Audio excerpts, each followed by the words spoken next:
ఆలకించవా దేవా మా ప్రార్థన వినవా ఆవేదన ఆలకించవా నీ ప్రజల కన్నీరు చూసి దాటి వెళ్ళకు ప్రభువా మా సంగ క్షేమము చూసి ఆశ్రయమైన దేవుడవు దేవా మా ప్రార్థన వినవా ఆవేదన ఆలకించవా దేవా మా ప్రార్థన వినవా ఆవేదన ఆలకించవా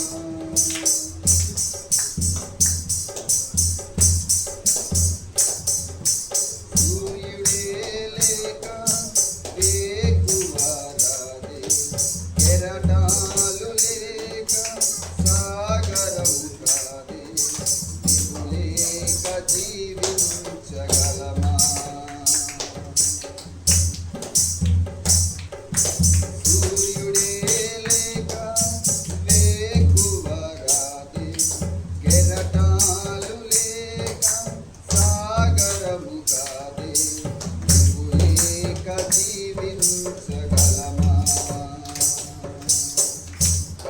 కానరాక వ్యాధి మూలం దేశమంతా శిలగమారే కనుల కాంతి చీకటాయి కనుల ఘోష గగనమాయి నీవే రావా కన్నీరు చూసి రక్షింపుము మా గ్రామమును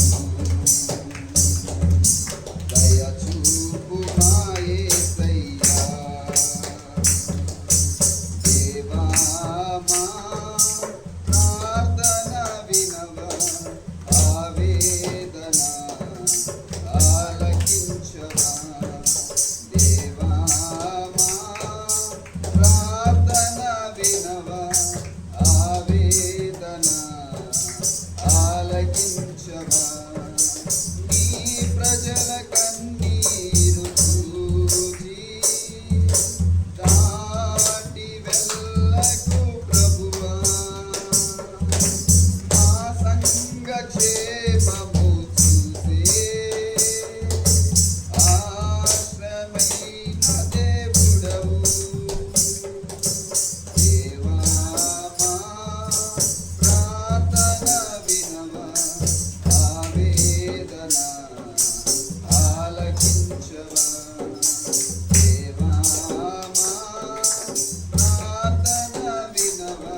సంఘములకు ఆశీర్వాదకరంగా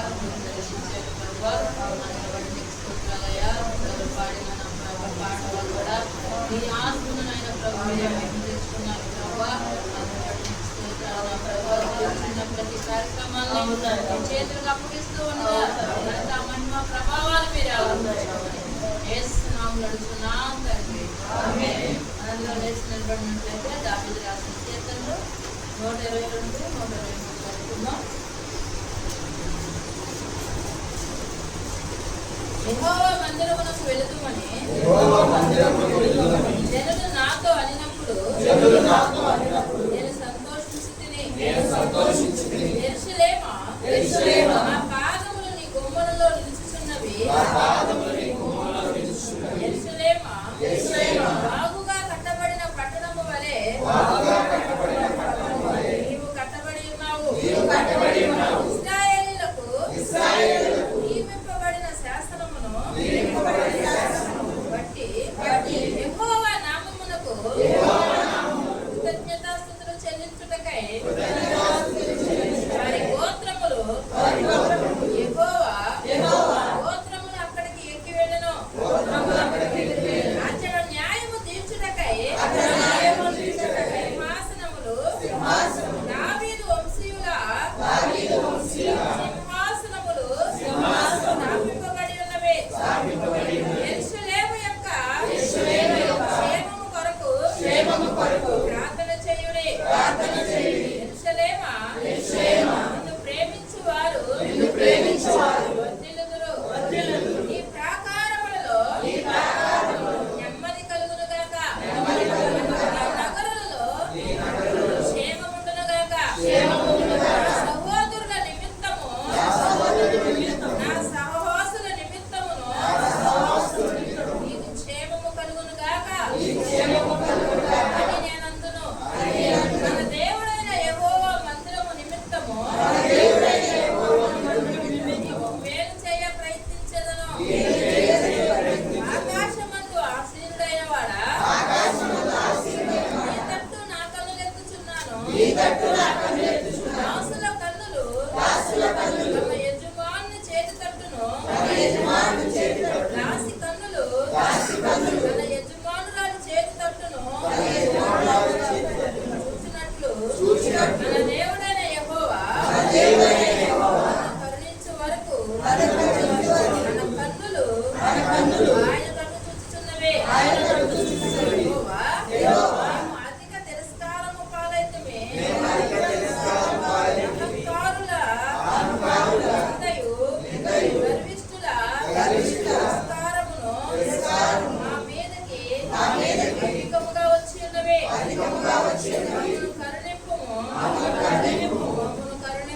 మమ్మను కరుణింపుము. పరిశుద్ధ వాక్యము దేవుడు దీవించును గాక. ఈరోజు ఏమో మీకు అర్థమైంది? వాక్యము అర్థమైంది ఎవరికన్నా? ఈరోజు చదివేసామని అని అర్థమైందారా? ఏమర్థమైంది? యెరూషలేము క్షేమము కొరకు ఫస్ట్ పాయింట్ ఏంటి? క్షేమము కొరకు ఏం చేయాలంట? ప్రార్థన చేయాలి. యెరూషలేము క్షేమం అంటే ఎవరుంటారు? సంఘమే, మనందరం ఉంటాం. అంటే మనం ఒకరి కొరకు ఒకరు ఏం చేయాలంట? ప్రార్థన చేయాలి. రెండోది ఏమంటున్నారు? యెరూషలేమా, నిన్ను ప్రేమించేవారు వర్ధిల్లుదురు. మరి ఎంతమంది ప్రేమించేవారుగా ఉన్నామో నాకు తెలుసు, తర్వాత మీకు తెలుసు. అప్పుడు కలిగిందంట నీ ప్రాకారములలో నెమ్మది, నీ నగరంలో క్షేమం. మన గృహాల్లో నెమ్మది లేకుండా క్షేమం లేకుండా ఉంటున్నామంటే ఒకటే గుర్తు ఏంటది? మనము దేవుని మందిరాన్ని ప్రేమించలేదు అని అర్థం. మనం ఏదో చదివేసామని కాదు, కానీ దానిలో ఉన్న అర్థాన్ని మనం గ్రహించుకొని దాని ప్రకారంగా చేస్తే చాలు. ఈ పరిశుద్ధ వాక్యం దేవుడు చిన్న సాక్షి సమయం కనుక నేను చిన్న సాక్ష్యం చేస్తాను. దేవుని నామ స్తోత్రాలు. మరి కూడా వచ్చిన అందరికి కూడా ప్రభు యేసుక్రీస్తునామములో వందనాలు.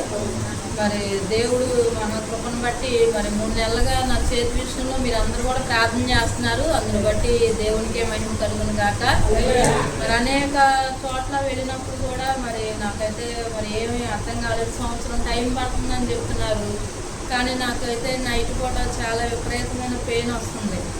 ఇంకా ఎందుకులే అని చెప్పి నేను మరి అలాగ ఉన్నప్పుడు మరి సుమి బందరు తీసుకెళ్ళింది మన సోమవారం.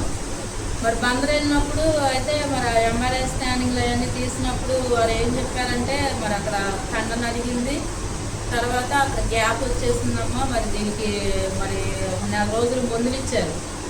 ఆ మందులు వేసుకుంటున్నా కూడా నాకైతే ఏమీ నెమ్మది దొరకలేదు.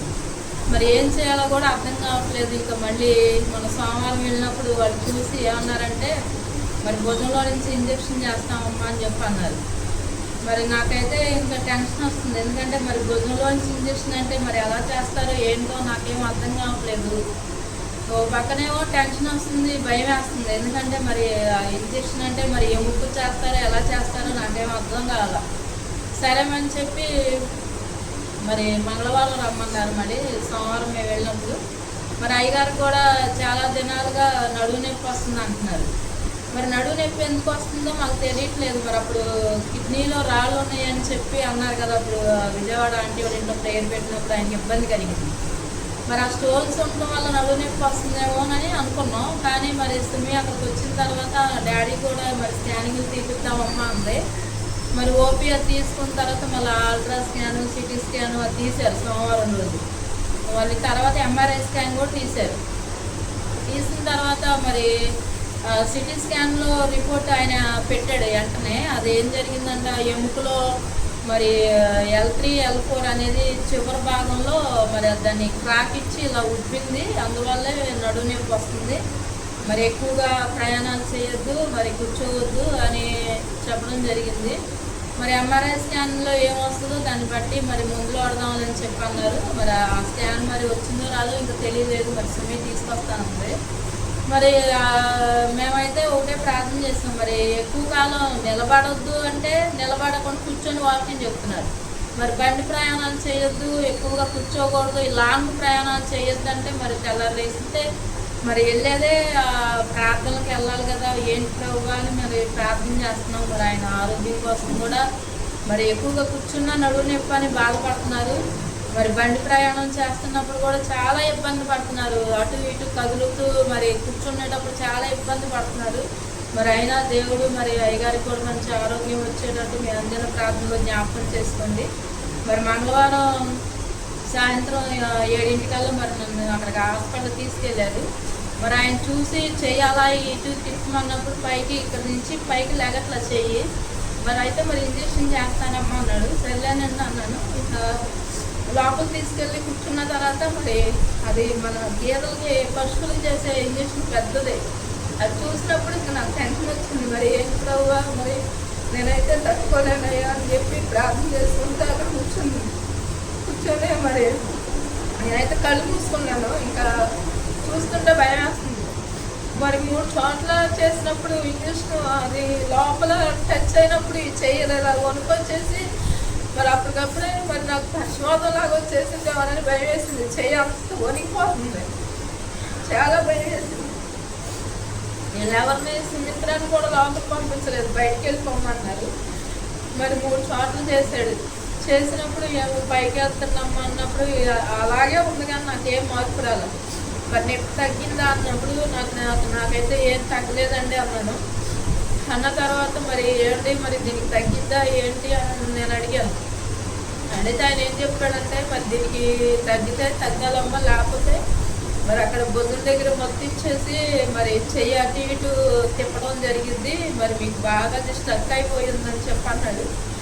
మరి నేను బయటకు వచ్చిన తర్వాత మరి నాకు ఎందుకో వేదన కానీ ఏడుపు వచ్చేస్తుంది. ఇవేం అడుగుతున్నా కూడా నేను సమాధానం చెప్పట్లా, ఏడుపు వచ్చేస్తుంది. నాకు ఎందుకు ప్రభువా, మరి నేనే తప్పు చేశానని, మరి నాకు ఎందుకు ఇంత వేదన, మరి ఏ పని చేయటానికి లేదు, కళ్ళు దూకోవడానికి లేదు, ఏం చేయలేకపోతున్నాను, ఎందుకు నాకు ఇలా మరి స్వస్థత నువ్వు ఇస్తే తప్పితే నాకు ఈ డాక్టర్ మీద కూడా నమ్మకలేదయ్యా, నువ్వే కార్యం జరిగించాయని.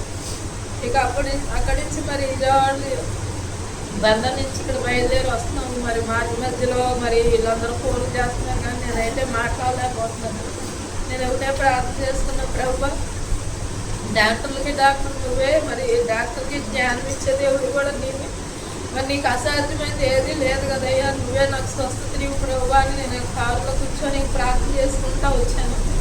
మళ్ళీ రేపు బుధవారం రమ్మంటుంది కానీ నాకైతే వెళ్ళాలనిపించట్లేదు కనుక మరి మీరు అనుదిన ప్రార్థనలో నా కోసం జ్ఞాపకం చేసుకోండి. మరి దేవుడిచ్చిన మరి పరిచయంలో ప్రార్థనలో మరి నేను ఎక్కడికైనా సరే వెళ్తానికే ముందుంటాను కానీ ఆగిపోవటానికి ఉండను. మరి దేవుడు నాకు చేయి విషయంలో మరి సంపూర్ణ స్వస్థత ఇచ్చేలాగా అయ్యగారికి కూడా మరి నడునొప్పి విషయంలో మరి దానికి ఏం చేయాలో మరి దేవుడు జ్ఞానం ఇచ్చి మరి ఆయనకు కూడా మంచి ఆరోగ్యం వచ్చేలాగా మరి రేపు సోమవారం మరి ఆత్మీయుడు వచ్చి ఉన్నారు వాళ్ళు. మరి సోమవారం బిడ్డను తీసుకురావాలని ఆశపడి మరి కొంతమందిగా వెళ్తున్నాము. మరి రేపు ప్రయాణం అంతట్లో కూడా మరి క్షేమంగా వెళ్ళి మరి ఆ బిడ్డను తీసుకొచ్చేలాగా మరి అలాగే ఏప్రిల్ 14వ తారీఖున మరి ఇక్కడ మా గృహంలో మరి స్తుతి కూడికని ఏర్పాటు చేయాలి అనే ఆలోచన కలిగి ఉన్న రుచిత విషయంలో మరి మీ అందరూ కూడా సహకరించాలని ఇప్పటి నుంచే మీరు ప్రార్థన చేయండి. మరి ఏప్రిల్ 14న దేవుడు మరి ఫంక్షన్ జయప్రదంగా జరిగేలాగా మరి నాకు మంచి ఆరోగ్యం ఇచ్చి పరిస్థితి కొరకు మీ అనుదిన ప్రార్థనలో జ్ఞాపకం చేసుకుంటున్నారు. బిడ్డకి మరి ఫ్రీ డెలివరీ అయ్యి మరి బాగు పుట్టాలని మరి అలాగే మరి ఇంకా సేవలో కూడా మరి నూతన ప్రాంతాల్లోకి వెళ్ళాలని ఆశ కలిగి ఉంటున్నాం. నాకేమో సహకరించట్లేదు చెయ్యి, అయినా దేవుడు మా పట్ల చేస్తాడని నమ్మకంతో విశ్వాసంతో ప్రార్థన చేస్తున్నాం కనుక మరి సుమిత్రకు కూడా గడిచిన మరి మన మందిరం ఓపెనింగ్ అయిన దగ్గర నుంచి డేట్లు క్రమంగా వచ్చినాయి బిడ్డకే.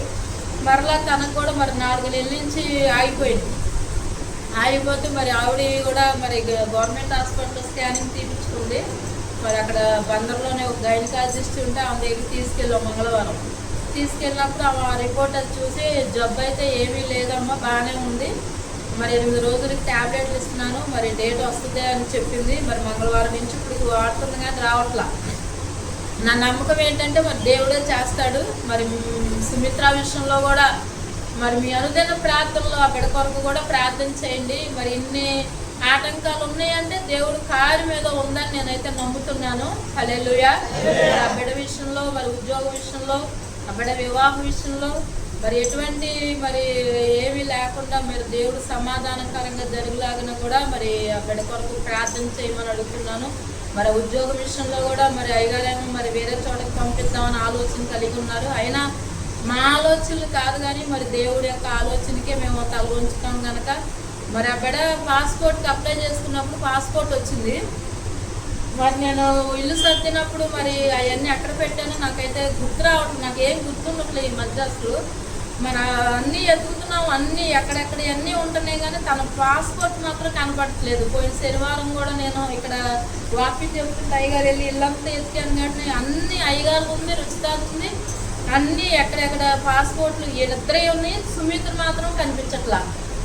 మరి అసలు నాకేం అర్థం కావట్లేదు. అసలు అది ఎలా మిస్ అయిందంటే ఎక్కడో ఉందని నా నమ్మకం. మరి అది ఎక్కడ పెట్టాననేది మాత్రం గుర్తు రావట్లేదు. మరి సుమి కూడా రాత్రి వెతికింది, ఎక్కడా కనిపించట్లేదు. మరి దయచేసి మరి పాస్పోర్ట్ కూడా దొరికేలాగున మరి మీ అందరిన ప్రార్థనలో జ్ఞాపకం చేసుకోమని, అలాగే మరి ముఖ్యంగా మరి జంక్షన్ మందిరం కొరకు కూడా ప్రార్థన చేయమని ఇచ్చిన సాక్ష్యం దేవుడు దీవించండి. ప్రార్థన ముందు చెప్పాలి కదా, మరి నాకు ఇది ఇష్టం ఉన్నప్పుడు ముందు వచ్చి చెప్పమన్నాను, రాకపోయినప్పుడు పిల్లలు ఉన్నారు అవుతానని చెప్పుకోండి సార్.